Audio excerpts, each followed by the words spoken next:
హరి ఓం everyone. Subscribe చేసుకున్న వాళ్ళకి అందరికి కూడా నేను చెప్పేది ఒకటే. మనం దేవుని వైపు ఒక అడుగు వేస్తే దేవుడు మన వైపు 100 అడుగులు వేస్తాడు. నాకు నిజంగా దేవుడు మహిమ తలుచుకుంటుంటే మనసు పులకరిస్తుంది. మీకు విషయం చెప్పనా? ఫస్ట్ వినాయకుడు చదివి చెప్తాను. ప్రణమ్య శిరసా దేవం గౌరీపుత్రం వినాయకం భక్తవాసం స్మరే నిత్యం ఆయు కామార్థ సిద్ధయే. వినాయక, ప్రతి విషయం కూడా మీతో పంచుకుంటే నా మనసు చాలా చాలా తృప్తిగా ఉంటుంది. వినాయక, నేను సబ్స్క్రైబ్ ఇదేంటి యూట్యూబ్ పెట్టండి, మీరే దగ్గరుండి పెట్టించారు. వినాయక, ఇవాళ ఒక్కొక్కరు వచ్చి నన్ను పలకరిస్తుంటే నాకు ఇదంతా మీదయ్యే కదా అనిపించింది. అవును, మీ మహిమ ఒకటి చెప్తా అన్నాను కదా. అదేంటంటే ఇదివరకు సబ్స్క్రైబర్లు చేసుకున్న అందరూ ఇది వినండి. నిజంగా దేవుని మహిమ. నాకు నిన్న అప్పుడప్పుడు బాబా పారాయణం చదువుకోవాలనిపించింది. అమ్మో, అసలుకే ఒంట్లో బాగుండలేదు, చదువుకోగలనా అనుకున్నాను. కానీ బాబా చదువు అని చెప్తున్నాడు.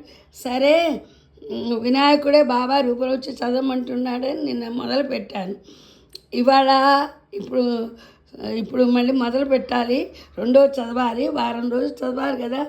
సరే, ఇంతకీ బాబా చదువుతున్నా కాబట్టి బాబా మహిమ చదువుతా. నాకు వినాయకుడు బాబాలా కనపడ్డాడు. బాబానే వినాయకుడిగా కనపడ్డాడు 2003లో. ఆ విషయం మీకు పదే చెప్పాను, చెప్తూనే ఉంటాను, ఎందుకంటే అది నిజంగా జరిగింది కాబట్టి. సరే, నేను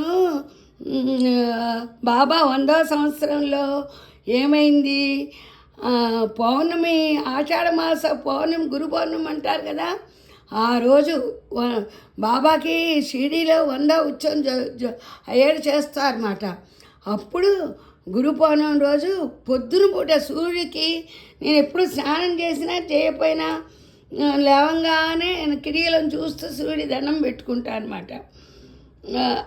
నమస్కారం చేస్తాను. సూర్యుడు వెలుతురు పడితే మనకు స్నానం చేసినట్టే, సూర్యకిరణాల మీద పడితే మళ్ళీ ఉన్న దోషంతో పోయినట్టే అని నా భావం అన్నమాట.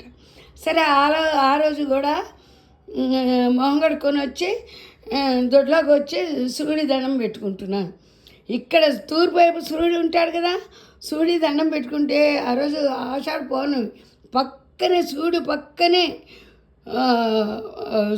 ఏంటి బాబా ఫేస్ రౌండ్గా ఫేస్ కనపడింది. ఇక్కడ సూర్యుడి దండం పెట్టుకుంటున్నాను. సూర్యుడికి అదే లైన్లో కొంచెం ఒక అడుగు దూరంలో, అదే ఆకాశంలో అడుగు దూరంలో బాబా రౌండ్గా. ఇదేంటి బాబా కనపడుతున్నాడు, నాకేమన్నా ఇదా ఏంటి? పోనీ సూర్యుడిలో కనపడ్డాడు, సూర్యుడుగానే కనపడ్డాడు. సూర్యుడు పక్కన ఎందుకు అటు పక్క మొహం తిప్పితే అక్కడ బాబా ఫేస్ ఒక్కటే కనపడింది, మొత్తం ఆకారం కాదు, బాబా ఫేస్ ఒక్కటే కనపడింది. సాయిరాం కనబడుతున్నాడు అని మళ్ళీ కళ్ళు మూసుకొని మళ్ళీ సూర్యుడి దండం పెట్టుకొని మళ్ళీ ఆ పక్క తిరిగి చూశాను.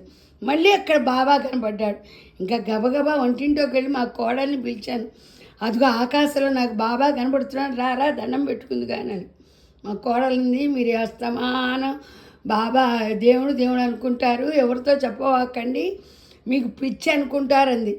కానీ తనే చెప్పద్దంది, తనే చెప్పింది. మా అత్తగారికి ఇలా కనపడింది. ఏ సందర్భంలో చెప్పింది, ఎప్పుడు చెప్పింది, నెక్స్ట్ వీడియోలో చూద్దురు కానీ. ఉంటా, మీ శ్రీదేవ్. బాయ్.